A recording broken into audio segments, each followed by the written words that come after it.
sua Bíblia comigo na carta, ou epístola de... E hoje nós vamos começar o capítulo 3. Capítulo 3 de Efésios. Irmão, se você não está em célula ainda, nas células, irmão, a gente fica na expectativa na célula, até que a Joyce, que está nova lá na minha célula, na última célula ela ministrou a dinâmica, Joyce? Um tempo para poder, meio vergonhosa, tímida, e fez a dinâmica. A célula é um lugar onde você perde a vergonha. Você consegue ministrar, você consegue falar. Tem a Isa lá, que é a minha vice-líder. Ministrou, a primeira vez que ela ministrou a palavra, ela ficou muito, meio demorosa. Pregou assim a mensagem em 10 minutos. Na última célula, ela já pregou, já deu 20 minutos, já deu mais ou menos 15, 20 minutos. Falei, tá melhorando. Daqui a pouco, 1 hora. Tô brincando, 1 hora não. Daqui a pouco, uns 30 minutos, tu consegue ministrar tranquilo. E a célula o mais importante da célula, irmãos, é o momento de a gente ver os irmãos. Comungar é muito legal lá na célula, que eu chego assim, sempre umas meia hora mais cedo, que aí eu vou receber os irmãos. Aí eles chegam e começa. E como é mais família, começa aqueles papos. Conversa. Aí já tem um cafezinho lá, tem um chazinho. E eu chego mais cedo porque eu como antes.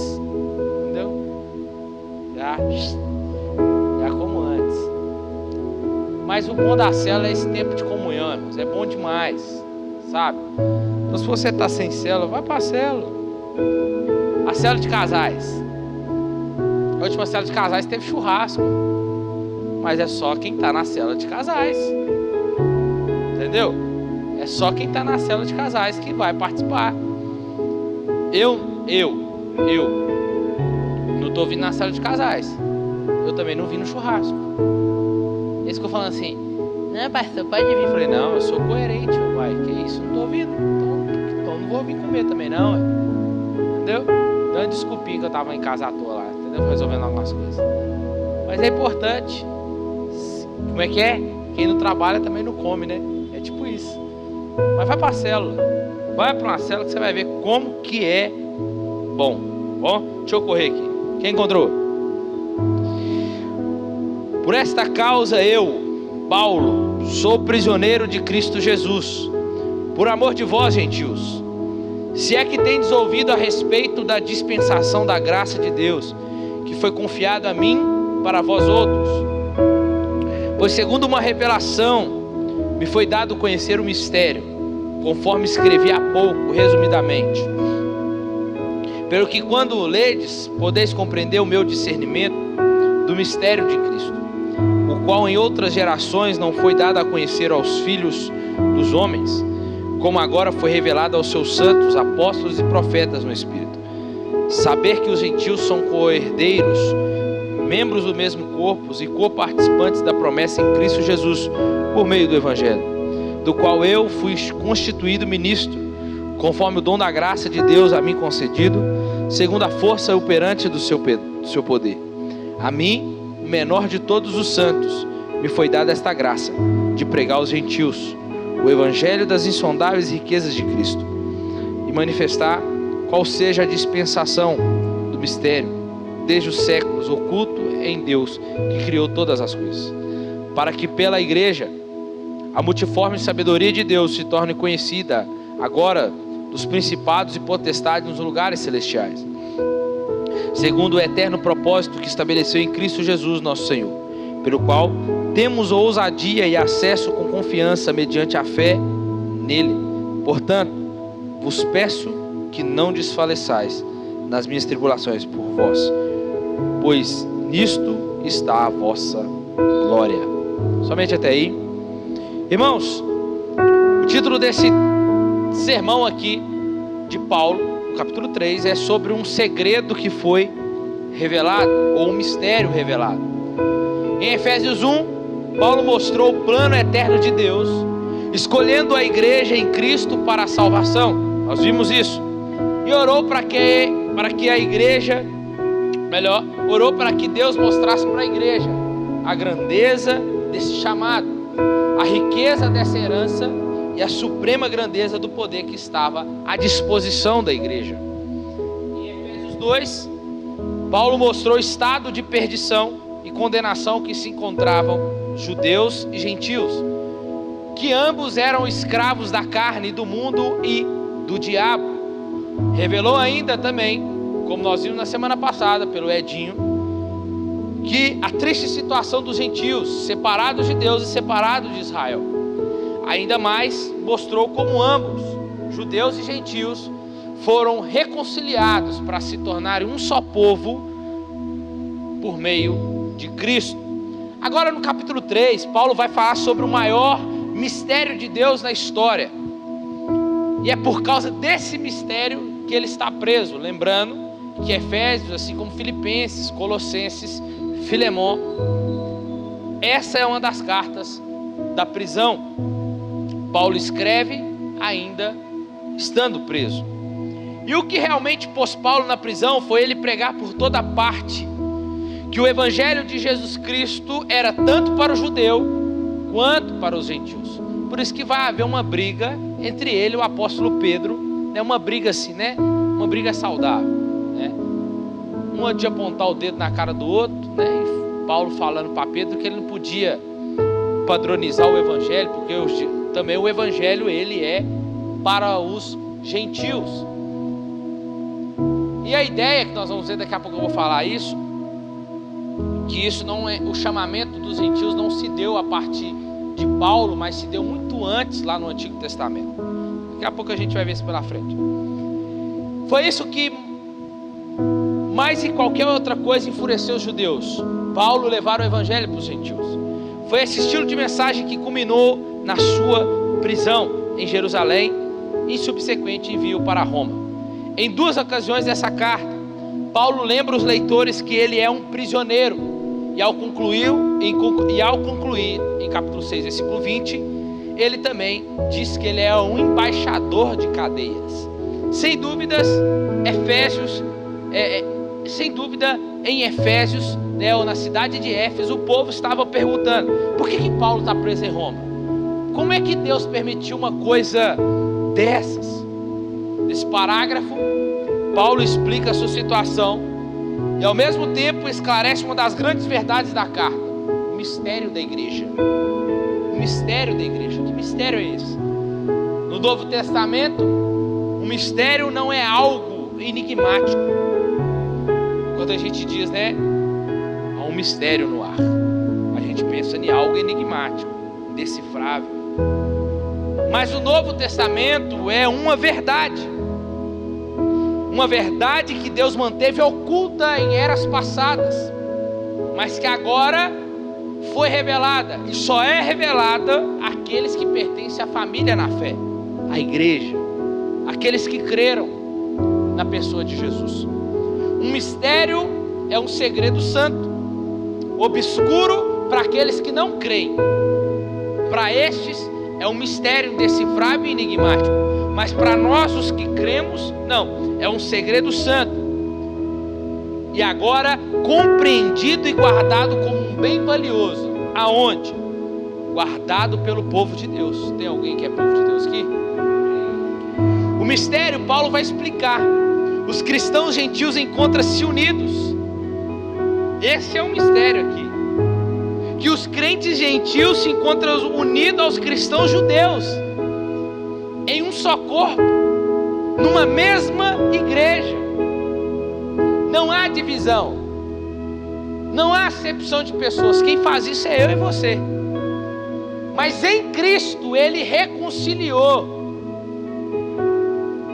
aqueles que não eram para ser, se tornaram também filhos no Filho.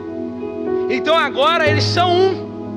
Agora tem judeus e gentios se assentando junto. Agora em Cristo se tornou um só povo.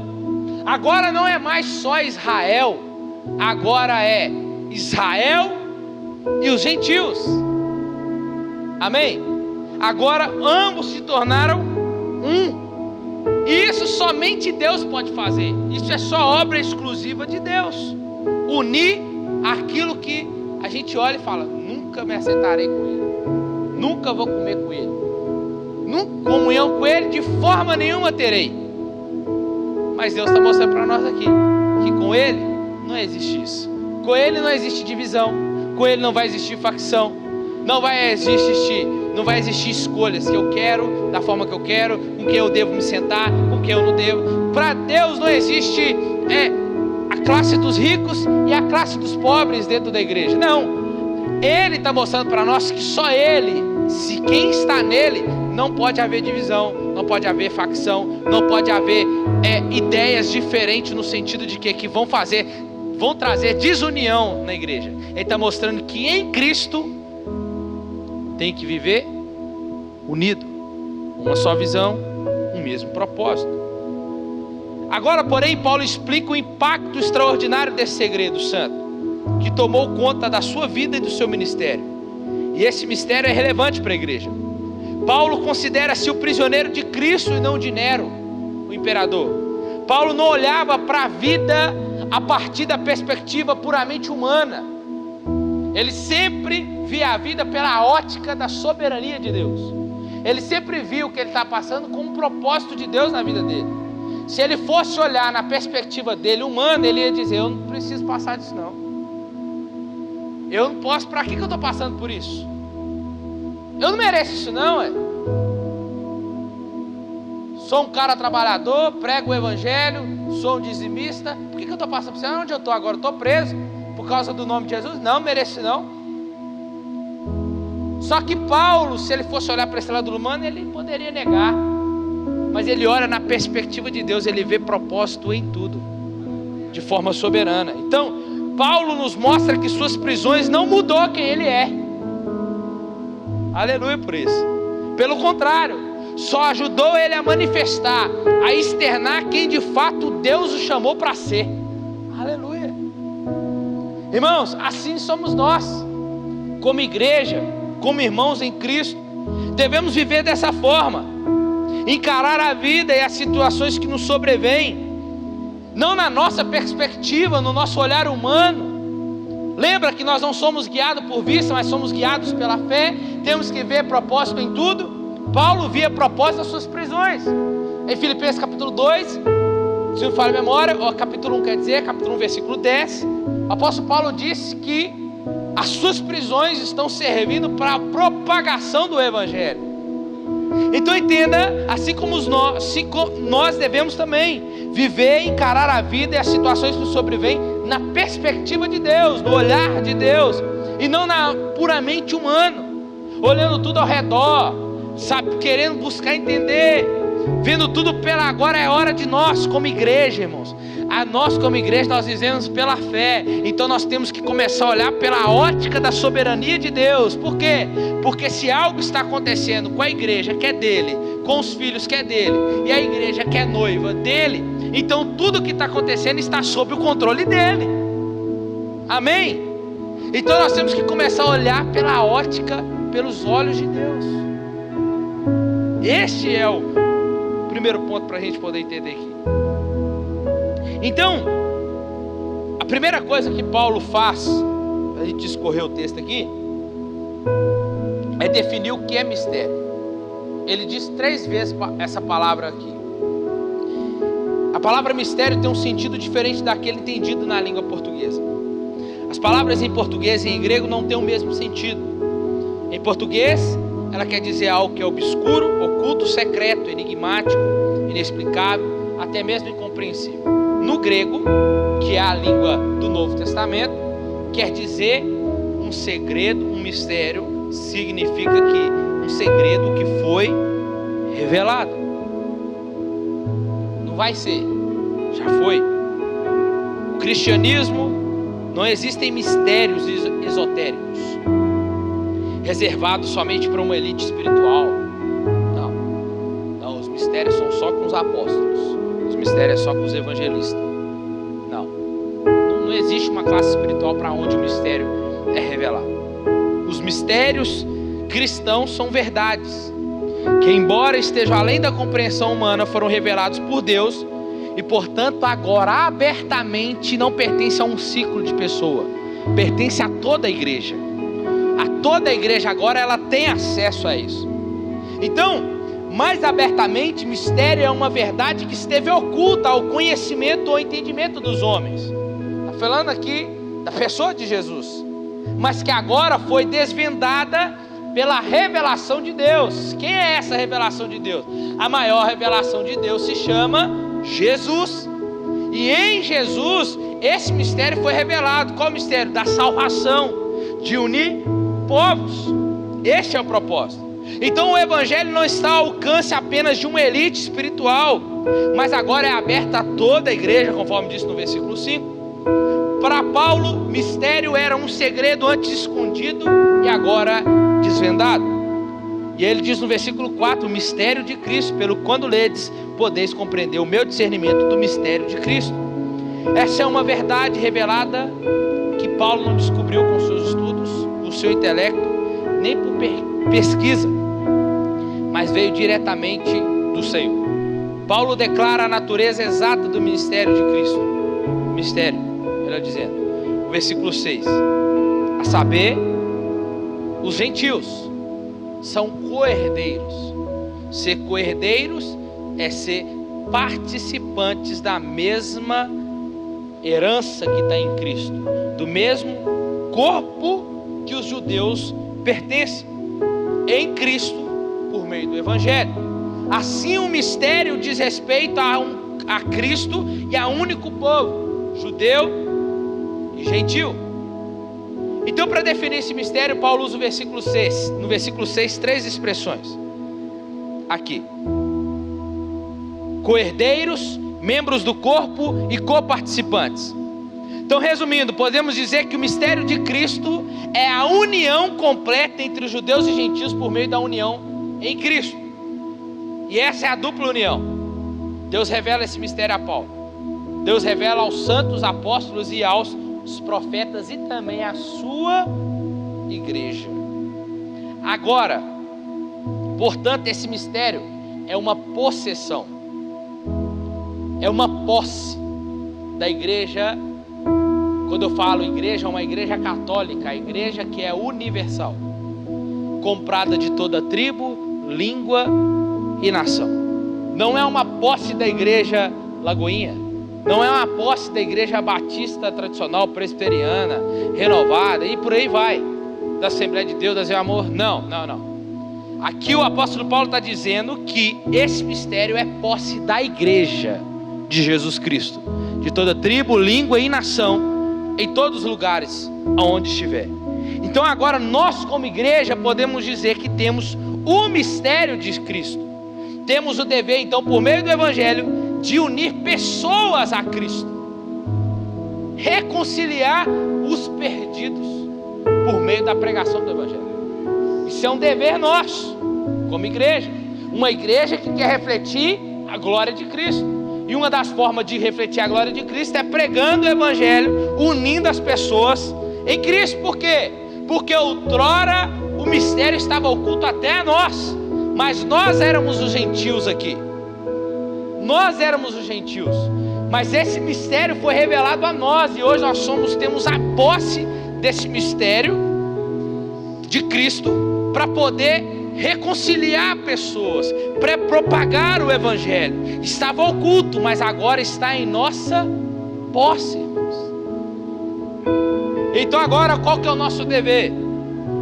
Repassar isso, porque ainda para muitos ainda se encontra oculto, obscuro, mas agora a nós já foi revelado, as escamas dos olhos já caiu. Qual que é o nosso dever?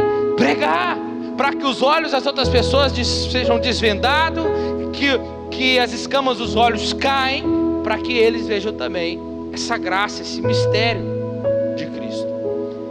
Então é essa verdade que Paulo apresenta aqui, que aqueles que éramos como gentios, podemos ter um relacionamento agora novo e maravilhoso por meio de Cristo. O que eu iria falar? O Antigo Testamento já revelara que Deus tinha um propósito para os gentios. Prometeu que todas as famílias da terra seriam abençoadas através de Abraão. O Messias receberia as nações como sua herança, que Israel seria dado como a luz para as nações. Deus chama um homem gentil que nunca ouviu falar de Deus dentro de uma terra idólatra que era Ur dos Caldeus. E quando Deus o chama, ele responde e obedece. Isso aponta para o que Cristo iria fazer lá na frente: chamar os gentios para com ele. Jesus também falou da inclusão dos gentios e comissionou seus discípulos a fazer discípulos de todas as nações. Não é mais só os judeus. Então, o que é absolutamente novo aqui, que a nação judaica sob o governo de Deus terminaria e seria substituída por uma nova comunidade interracial. Que comunidade é essa aqui que encontra todos? A igreja. Essa igreja que agora seria conhecida como o corpo de Cristo. Judeus e gentios serão incorporados em Cristo, como diz João capítulo 15. Em sua igreja em igualdade, fomos enxertados na videira.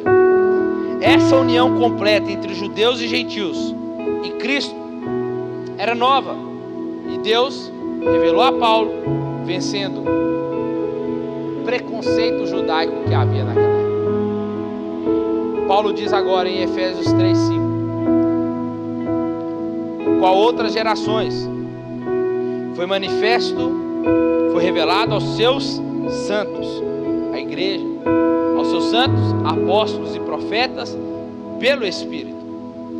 A expressão como mostra que o sol da revelação agora está brilhando em pleno fulgor. A gente viu aqui o mistério revelado. Este é o mistério revelado, foi revelado a nós. Mas agora existe aqui o mistério comissionado, que é a segunda parte do texto, versículo 7 ao 13. Do qual foi constituído ministro conforme o dom da graça de Deus, a mim concedido segundo a força operante do seu poder. Então, vamos lendo aqui. Tendo discorrido então sobre o mistério revelado, agora o apóstolo Paulo fala sobre o mistério comissionado. No fim do versículo 6, Paulo equiparou o mistério ao evangelho. E por meio do evangelho, e judeus e gentios são unidos a Cristo. Foi a verdade revelada a Paulo, o evangelho e a verdade proclamada por Paulo. Paulo vai falar aqui no versículo 7 sobre o grande privilégio de ser despenseiro desse mistério. Ele se chama de o menor de todos os santos, ou o membro mais vil do povo santo, mais pecador do povo santo. O nome Paulo quer dizer pequeno. Segundo a tradição, ele era de pequena estatura. Ele se sentia indigno por causa do seu passado. Lá em 1 Coríntios 15 vai falar. Ele disse acerca do seu passado em 1 Timóteo. Ele diz assim, apesar de eu ter sido blasfemo, perseguidor e arrogante. Ao dizer que ele era o menor dos santos, Paulo não estava sendo nem hipócrita, nem mesmo afundado na sua autopiedade. Nada disso. Ele combina humildade pessoal com autoridade apostólica. Na verdade, ele, ao minimizar a si mesmo, engrandecia o seu ofício apostólico. Paulo fala sobre a necessidade do poder de Deus para anunciar este mistério. O ministério da pregação é um dom, mas não pode ser exercido sem poder. Por isso que ele mesmo vai dizer em Romanos que o evangelho de Deus é poder. Romanos não, Coríntios. É poder de Deus para a salvação, tanto do judeu quanto dos gentios. Então, é a mesma coisa de nós. É oração e palavra. Palavra e oração. Tem que haver poder. É isso que ele usa aqui. Então, um dom não pode ser exercido sem poder. Dom é um presente, Deus te dá. Mas ele precisa da dependência agora de quem? Daquele que é o Espírito Santo, para poder agir. E Paulo usa essa palavra aqui, ele diz sobre energia, né? Dentro desse texto aqui. E ele, quando ele quer usar essa palavra poder, ele está falando sobre a invencibilidade do Evangelho. O Evangelho é invencível. Por Por isso que é preciso conhecermos o Evangelho e o poder que ele tem. Quando eu pergunto nos cursos que eu dou, ele fala assim, o que é o Evangelho? O cara fica desse jeito aqui. O Evangelho não é você sair com um folhetim na rua e falar, Jesus te ama. Talvez você entregou 10 mil, 15, 20 folhetos no dia e você falou que pregou o Evangelho. E se eu te falar que você não pregou o Evangelho? Talvez ninguém nunca aqui evangelizou, porque só entregou um panfleto e falou que evangelizou. Não evangelizou. O que é Evangelho? Evangelho é uma boa notícia. Não é um bom conselho, é uma boa notícia. E qual que é a boa notícia? Essa boa notícia tem capítulos. Quais são os capítulos? O Evangelho é criação, queda, redenção e glorificação. Isso é Evangelho. A sua mensagem tem que sair daqui, desse norte. Mas eu preguei só para um. Se você pregou para esse um e pregou o Evangelho, verdadeiramente você pregou o Evangelho nesse dia. E aí o que Paulo está dizendo, então é preciso a gente conhecer o Evangelho e o poder que ele tem e do que ele é capaz. Porque como falar de algo sem conhecer? E nem só conhecer, mas vivenciar, viver, experimentar esse poder que há no Evangelho. Então Paulo desenvolve para nós aqui 3 etapas do privilégio de pregar o Evangelho. Primeiro, versículo 8: a mim, o menor de todos os santos, me foi dada esta graça de pregar aos gentios o Evangelho das insondáveis riquezas de Cristo. O Evangelho então são boas novas, uma boa notícia. E essas boas novas têm que vir com as insondáveis, tem a ver, melhor dizendo, com as insondáveis riquezas de Cristo. Quais são as riquezas de Cristo? O que são essas riquezas? Ressurreição da morte e do pecado, libertação da escravidão da carne, do mundo e do diabo. Nós falamos isso. Intronização vitoriosa com Cristo nas regiões celestiais. Tudo aqui em Efésios nós já falou. Reconciliação com Deus, como foi falado semana passada. Reconciliação uns com os outros, como nós estamos falando hoje aqui. O fim da hostilidade, a derrubada do muro da inimizade, o ingressando na família de Deus e a herança gloriosa em Cristo, no novo céu e na nova terra. Isso são as riquezas que estão em Cristo, na igreja. Essas riquezas são insondáveis, ou seja, o que Paulo está querendo dizer? São riquezas que são inesgotáveis, inexploráveis, inexauríveis, como diz o Hernandes. E a pergunta para nós é: será que nós já tomamos posse dessas riquezas em Cristo?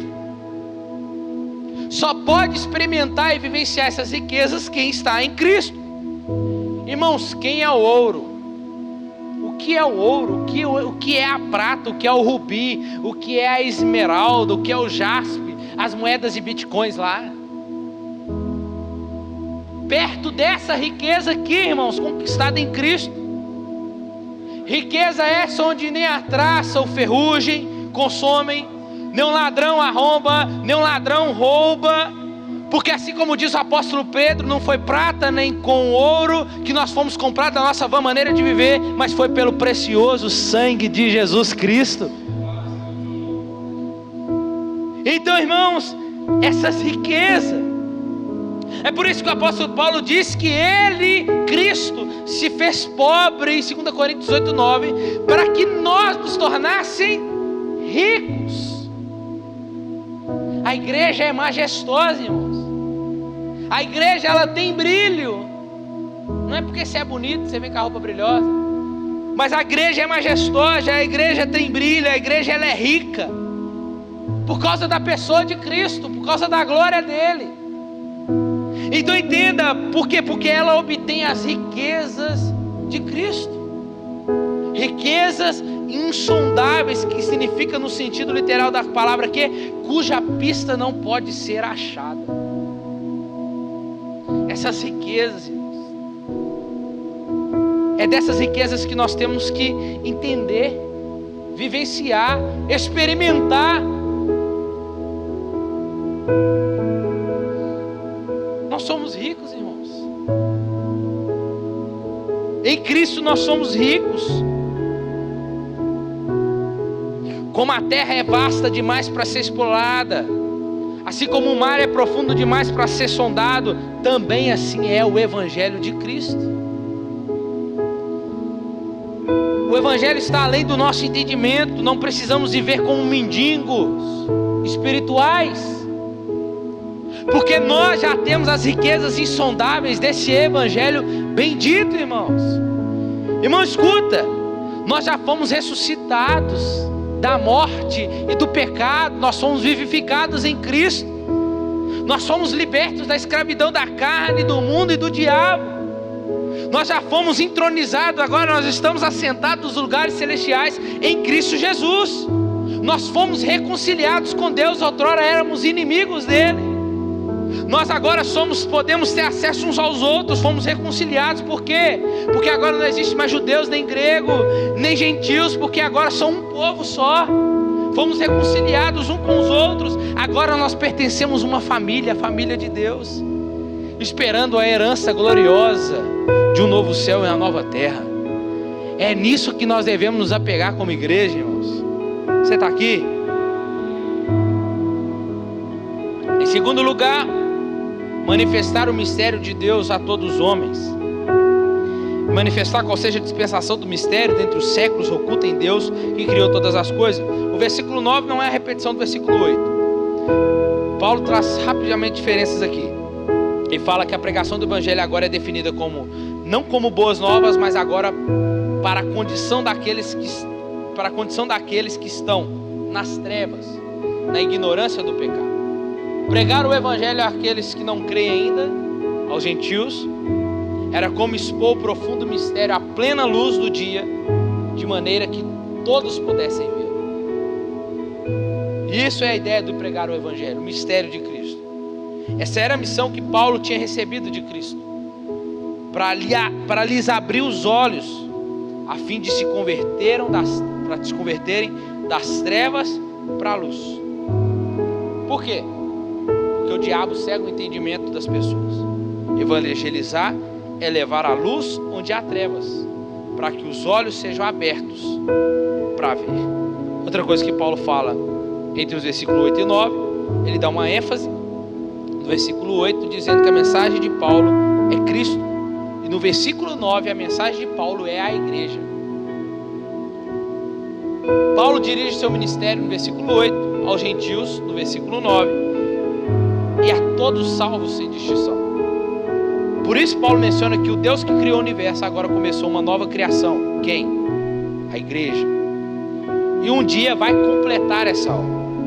No final, Deus unirá todas as coisas em Cristo e debaixo de Cristo. Em Efésios 3:9, Paulo junta a criação e redenção, evangelho. Criação e redenção. O Deus que no princípio criou todas as coisas, no fim criará todas as coisas de novo, de forma redimida. Em terceiro lugar, versículo 10, ele faz tornar conhecidas a sabedoria de Deus para os poderes. E bem rápido aqui, esse é o novo povo. Paulo está falando agora, isso aqui é muito lindo. Paulo diz que está formando uma comunidade agora multirracial e multicultural, com uma bela tapeçaria, podemos chamar de a tapeçaria da graça. Esse novo povo, formado por judeus e gentios, reconciliado com Deus uns com os outros, revela a multiforme, é isso, a tapeçaria da graça. Essa palavra quer dizer, tapeçaria quer dizer, ou multiforme, quer dizer que foi usado, melhor dizendo, foi usado por escritores clássicos com referência a roupas e flores. Era usada para descrever flores, coroas, tecidos, bordados e tapetes trançados. Essa palavra também foi usada para descrever a emaranhada beleza de um bordado, ou a eterna variedade de matizes nas flores, várias flores. E aí diz o apóstolo Paulo, como é a sabedoria de Deus, que a igreja declara. A igreja é como uma comunidade multirracial e multicultural. É, portanto, então, uma bela tapeçaria. Tem várias cores, tem vários tipos de flores. Não é mais um jeitinho. Não é uma coisa assim tão formal. Agora não. Cristo uniu todas as coisas e viu que deu um lindo mosaico no trabalho dele. E aí nós vemos que os seus membros, que são a igreja, suas diversidades são harmoniosas, sem igual. Enquanto o evangelho se espalha em todas as partes do mundo, essa nova comunidade cristã de várias cores se desenvolve. E a história, irmãos, estamos fechando aqui, é como uma encenação de um grande drama. A história é o teatro, o mundo é o palco, e os membros da igreja de todos os países são os atores. O próprio Deus escreveu a peça, o próprio Deus dirige e produz ela. Ato após ato, cena após cena, a história continua a desdobrar-se. A cada mês, a cada ano tem um capítulo diferente na história. Mas quem está no auditório? Paulo vai dizer quem está no auditório: os principados e a potestade nos lugares celestiais. Ele está falando aqui dos anjos. Os anjos estão no auditório observando toda essa história, onde o próprio Deus está coordenando todas as coisas. Eles são os espectadores do drama, chamado drama da salvação. A história da igreja cristã fica sendo uma escola superior para os anjos, irmãos. Por meio da antiga criação, o universo, Deus revelou a sua glória aos seres humanos. Por meio da nova criação, a igreja, Deus revela a sua soberania aos anjos. Vou repetir. A história da igreja cristã, a nossa história da igreja, que o próprio Deus está redigindo, fazendo tudo. Por meio da antiga criação, que é o universo, Deus revelou a sua glória aos seres humanos. Agora, por meio da nova criação, que é a igreja, Deus revela agora a sua soberania aos anjos. Os anjos olham fascinados ao ver agora judeus, gentios, várias cores, homens, mulheres, sendo incorporados na igreja agora como iguais. E quando você então compreende o que é a igreja, irmãos, e o que a igreja tem em Cristo, isso lhe dá uma grande confiança para você viver uma vida poderosa. Precisamos aprender a ser igreja. Temos que aprender a viver como igreja. Temos que aprender a viver dentro disso aqui, a altura daquilo que nós somos chamados para viver. Sabe quando a igreja se torna corrupta? A igreja se torna corrupta não é quando ela está roubando. A gente pensa que ela está roubando. Não, a igreja se torna corrupta quando ela foge da sua responsabilidade para a qual ela foi chamada. E a igreja foi chamada para ser una, santa, separada, ser um com todos os irmãos em toda língua, tribo e nações, católica e apostólica, dando continuidade ao ministério que foi dado aos apóstolos. Então, meu irmão, precisamos aprender a ser um mistério na igreja, e esse mistério ensina a nossa posse. Então nós temos que viver à altura desse mistério que já foi revelado. Muitos de nós vivem parecendo que a gente não sabe de nada. Parece que está oculto para nós ainda. Não. Paulo usa 3 palavras no versículo 12: ousadia, acesso e confiança. Ele diz assim: pelo qual temos ousadia e acesso com confiança, mediante a fé. O plano eterno de Deus não dispensa você de orar. Não, Deus já tem um plano, então não precisa orar não, vai acontecer. Não. Lembra a graça anula o nosso mérito, mas não anula a nossa responsabilidade. O plano eterno de Deus então não dispensa você de orar. A soberania de Deus não anula a responsabilidade do homem. Deus está no controle. mas Paulo pede que os crentes não desanimem. Ele diz: não desfaleçais. Deus está no controle, mas Paulo se põe de joelhos para orar, que a partir da semana que vem ele diz: por esta causa me coloco de joelho. Eu sei que Deus é soberano, eu sei que Deus está no controle, mas eu vou orar. E a palavra ousadia é a ausência de barreira, de medo. Ousadia quer dizer expressar-se com liberdade, refere-se à ausência de temor, de timidez, no caso aqui, de vergonha, de se aproximar de Deus. Nós não precisamos mais disso. O que o escritor aos Hebreus diz? Que agora nós podemos entrar o quê? Com ousadia no Santo dos Santos. A palavra acesso aponta para o fato de que tanto judeus como gentios têm acesso ao Pai em espírito. E a palavra confiança afirma a certeza da aprovação divina. Você não tem que ser aprovado por homens. Você já foi aprovado por Deus. E se você foi aprovado com Deus, você precisa entrar agora. Você sabe, eu tenho acesso, não é pelo meu mérito, mas é por meio de Cristo. O meu acesso está liberado, então agora eu entro com confiança. O que é isso? Na certeza de que eu já fui aprovado, não pelos meus méritos, mas porque eu sou igreja, eu sou eleito, eu sou escolhido, e é por isso que eu entro com confiança.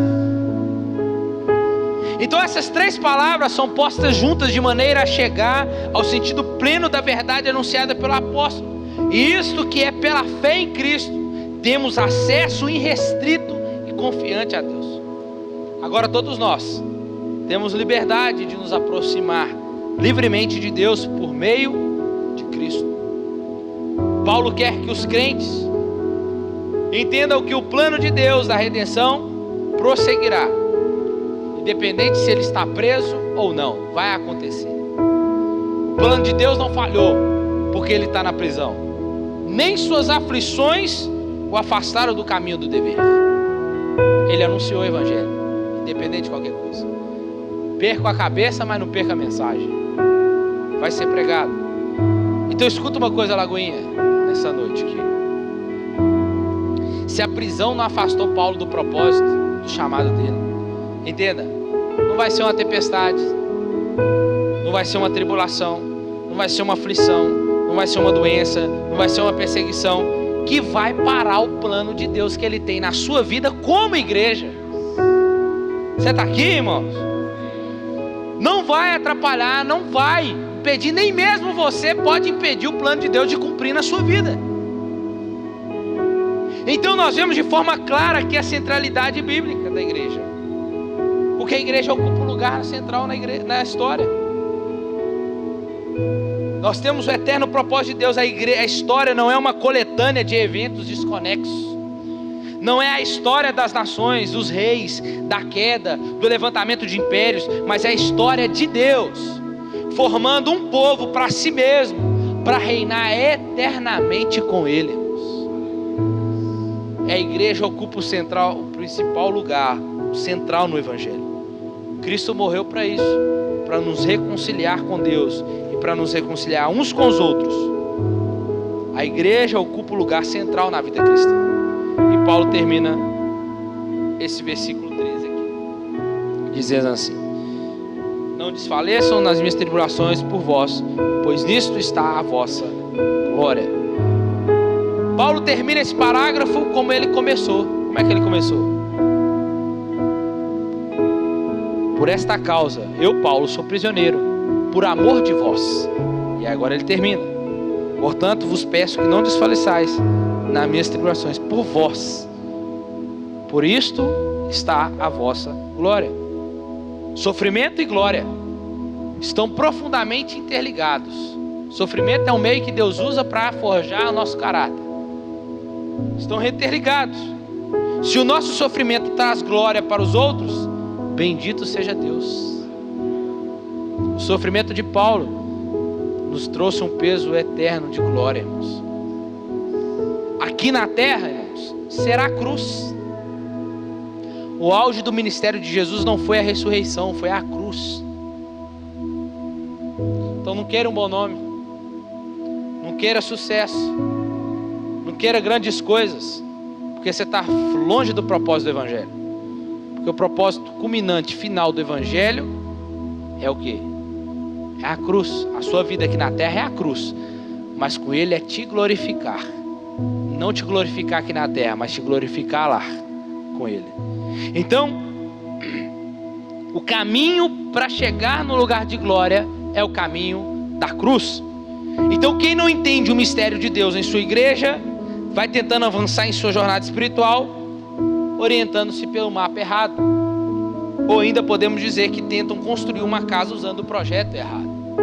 Deus tem segredo e deseja revelá-lo. Se compreendermos nossa posição extraordinária em Cristo, viveremos de acordo com ela e compartilharemos bênçãos uns com os outros. Está vendo que a bênção não é só para você? É um com o outro. E esse segredo é tão importante para Paulo, para os gentios e para os anjos, que deve ser importante para nós como igreja. Amém? O segredo já foi revelado. Quantos entenderam? Então viva a altura disso, meu irmão. Fica de pé no seu lugar.